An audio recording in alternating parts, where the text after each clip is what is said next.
Alors, Sébastien, bon retour, hein, parce que tu es venu nous voir et puis tu nous avais tellement dit des choses qui se sont produites dans le cas de José. Oui, parce que tu es astrologue. Ton titre, c'est astrologue, c'est ça? Oui, tout à fait. Et il y avait quoi? T'avais analysé notre carte du ciel à ce moment-là? J'avais fait un tirage de tarot puis j'avais regardé un peu vos cartes du ciel. Exactement. Mais la fameuse carte du ciel, c'est de ça qu'on va parler aujourd'hui, parce que ça intéresse tout le monde. Même ceux qui disent, voyons donc, l'astrologie. Ouais. On lit toujours un petit peu sur notre signe. Oui, c'est plus que le journal le matin. Il y a des choses qui sont calculées, qui sont prévues. Alors, tu vas venir nous expliquer un peu comment ça fonctionne. Tout à fait. Au fond, une carte du ciel, qu'est-ce que c'est? On en voit une à l'écran présentement. Donc, c'est la carte du ciel, ce que c'est. Oui, c'est celle de José, tout à fait. Et là, je vous avoue que pour quelqu'un qui est à la maison présentement, je sais que quand ils voient ça, ils ne comprennent rien du tout. C'est correct, on va en montrer une autre qui est beaucoup plus simple que ça.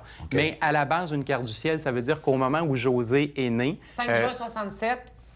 À une heure très précise, à 3h05, on a pris une photographie du ciel et on a regardé où étaient les planètes dans le ciel à ce moment-là exact, à l'endroit où tu es né. Alors, c'est comme si un astronome était monté sur le toit de l'hôpital et qu'il avait regardé dans le ciel où étaient les planètes. Évidemment, on garde tout ça en archive quelque part, le positionnement des planètes à chaque journée. Ce sont des chiffres, en fait, qui sont donnés par la NASA. Et à chaque heure aussi. Et voilà. Oui, c'est ça. Donc, c'est pour savoir ça, là. Oui, en fait, on peut même aller jusqu'aux minutes parce qu'il y a des planètes comme la Lune qui vont bouger aux 3 à 4 minutes. Ah, wow. Alors, c'est très rapide. Donc, c'est l'influence des désastres, C'est ça, parce qu'une fois qu'on a cette photographie-là, de quelle façon on analyse ou on interprète ça? Alors, peut-être on peut regarder la prochaine carte, qui est en fait une carte simplifiée. Alors ici, c'est vraiment la carte simplifiée de José. Alors, on voit, là, il y a la Terre en plein centre. Il y a une belle maison. Il y a le zodiaque là, qui entoure. Oui, on va dire que c'est l'hôpital ou c'est la maison où tu es né. Donc, il y a le zodiaque qui entoure la Terre, qui est dans le ciel, et on remarque qu'il y a des planètes. Donc, par exemple, on peut voir la Lune un peu plus bas, on peut voir le symbole du Soleil, de Mercure et de Vénus. Et qu'est-ce qui arrive? C'est que si on était dans la maison, à l'endroit où tu es né, et qu'on regardait le Soleil, bien, on va s'apercevoir que le Soleil, il est dans le signe du Gémeaux. Il est face au signe du Gémeaux. Et voilà. Alors, le signe qu'on a à la naissance, quand on dit « moi, je suis Gémeaux, moi, je suis Verseau », c'est le Soleil. C'est toujours le Soleil. Alors, ce que les gens ne savent pas, par contre, c'est que si on prend que le Soleil, c'est sûr qu'il va nous manquer pas mal d'autres. Enfin, il faut qu'on ait tout l'ensemble de l'univers. Et voilà, pour regarder les choses. OK. Donc, avec ça, une fois qu'on a ça, qu'est-ce qu'on peut interpréter? C'est la personnalité? Oui, tout à fait. Bien, par exemple, si on prend l'exemple, donc, Alain, tu pourrais même t'essayer. Le Soleil, c'est toujours le plus important. Parce que le Soleil, ça représente l'identité profonde de la personne. C'est-à-dire que si José, elle veut être elle-même, si elle veut pas jouer le rôle de quelqu'un d'autre, il faut qu'elle joue le rôle du Gémeaux. Parce que c'est le signe. Et le Gémeaux, on va dire que c'est un signe qui est communicatif. On va dire que c'est un signe qui est curieux. On va dire que c'est un signe qui a besoin d'essayer plusieurs choses différentes, de vivre des expériences différentes et de rencontrer des gens différents. Donc, quand je te dis ça, quelle est la personnalité, l'identité, qu'est-ce qui devient en tête? Ce qui vient en tête, c'est que José, tout ça, ça colle à elle. Elle aime rencontrer des gens différents, c'est clair. D'autant plus qu'on a vu la maison. Elle s'intéresse à l'immobilier. C'est quelque chose qui est en elle. Tu as fait plein de choses. Non, mais c'est vrai, il y a quelque chose qui colle à toi. Quand je lis, de toute façon, tout ce qu'il y a sur les Gémeaux, c'est moi. Ça correspond bien. Mais qui a écrit ça, les choses sur les Gémeaux? C'est des astrologues?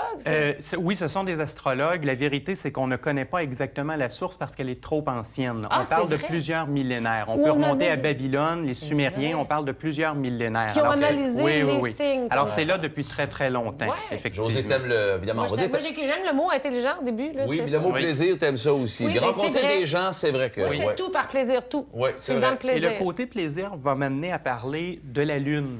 Qui est, ici, quand on regarde la Lune, on voit qu'elle est face au signe du Taureau. Et ça, c'est important parce que le Soleil, c'est la première... C'est pas une planète, c'est un astre, donc c'est l'astre le plus important. La Lune, c'est le deuxième astre le plus important. C'est un petit peu plus abstrait. C'est que la Lune va représenter un type d'énergie ou un type d'expérience que quand on fait ça, on est bien. On se sent juste bien. Alors, vous imaginez comment c'est important de savoir où est notre Lune parce que... Au moment de la naissance. Au moment de la naissance, c'est que si on sait ça, on est capable de savoir ce qu'on peut faire et se sentir heureux. Mais par exemple, comme là, moi, en taureau, ça veut... Le taureau est associé aux 5 sens. Le goûter, l'odorat, toucher, etc. Le goûter très développé.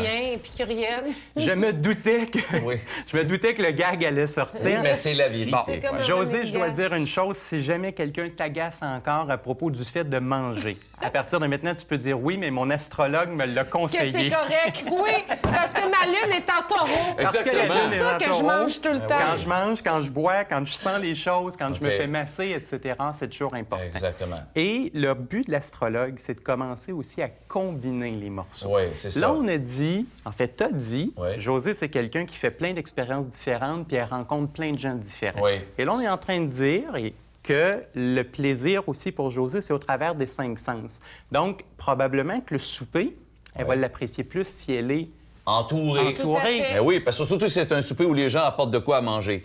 On va aller, on peut essayer qu'il faut aller du côté de ma carte Oui, maintenant. tout à fait. Donc, on va jouer le même jeu. Dans le cas d'Alain, bon, on a toujours évidemment la maison où Alain est né. Par contre, ce qu'on va s'apercevoir, c'est que notre soleil et notre lune ici sont plus dans les mêmes signes. Ils sont plus au même Ton endroit. soleil est en poisson. Une autre date, une autre heure. Oui. Alors, le soleil, effectivement, est en poisson.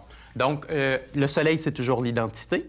Et le poisson, ça représente la créativité, l'imagination, mais aussi le côté un peu empathie spirituelle, le côté tourné vers les autres. Donc, quand je te dis ça, comment est-ce que tu perçois, Alain? Bien, c'est Alain beaucoup. Bien, le côté créatif, on le sait. Il y a toujours la tête qui bouillonne d'idées. C'est peut-être de l'eau qui bouille. Non, pas moi. Tu vois, il y a encore quelque chose qui bouille dans sa tête. À tout moment, il y a toujours quelque chose. Puis vers les autres, c'est les autres rient. Non, mais son côté empathique, bien, écoute, depuis 20 ans qu'il s'implique avec Opération Enfants Soleil, il a écrit un livre là-dessus, le don de soi avec les enfants des gens autour de nous. Il y a vraiment ça. Son petit côté spirituel, ça a l'air de rien. Il y en a un, là. Ben oui, j'aurais fait Non, sérieusement, pour le côtoyer depuis 2 ans, là, oui. Donc, ça, oui. Ça mais va la lune, bien chercher. Mais la lune ici, parce que là, c'est l'expérience, le type d'expérience qui peuvent rendre Alain vraiment heureux. Et la lune est en Sagittaire. Le Sagittaire est associé au voyage, à la découverte. Il est tout le temps parti en voyage. Tout le temps, 2 fois dans le même mois. Et remarquez comment le voyage du Sagittaire est particulier parce que c'est un voyage dans le Sagittaire duquel on a l'impression qu'on revient comme une personne différente de quand on est parti. Okay. Alors, effectivement, on dit, bien, il est toujours en voyage, mais Alain va probablement aimer beaucoup, beaucoup dire « je reviens d'un voyage dans lequel je suis transformé ». Et ça va être une expérience. Écoute, c'est génial. Je pense qu'on pourrait analyser pendant 1 heure. Et moi, j'aimerais ça en savoir plus. Tu donnes des conférences et tu donnes même des cours pour analyser les cartes du ciel. Ben, en fait, moi, j'ai une école de tarot d'astrologie. Donc, les gens qui veulent prendre des cours peuvent le faire. Mon site web devrait apparaître à l'écran. Ça, c'est BastienMichel.com, trait-d'union-michel.com. Avec un trait d'union. Et aussi, effectivement, je vais donner des conférences en avril et en mai à Montréal, à Terrebonne, à Saint-Eustache, au Salon L'Harmonie. Et les détails vont être donnés sur le site web. Parce que tout le monde peut apprendre à analyser ça dans le fond. Oui, on le voit, on le fait en 10 minutes. Il est excellent. Je vais le dire, c'est impressionnant parce que moi, avant, j'avais de la misère à concevoir tout ça, mais bravo. Là, tu te comprends mieux maintenant. Moi, je me comprends mieux. Merci. Merci beaucoup. Je profite de la pause pendant le voyage. Je vais revenir encore plus fort.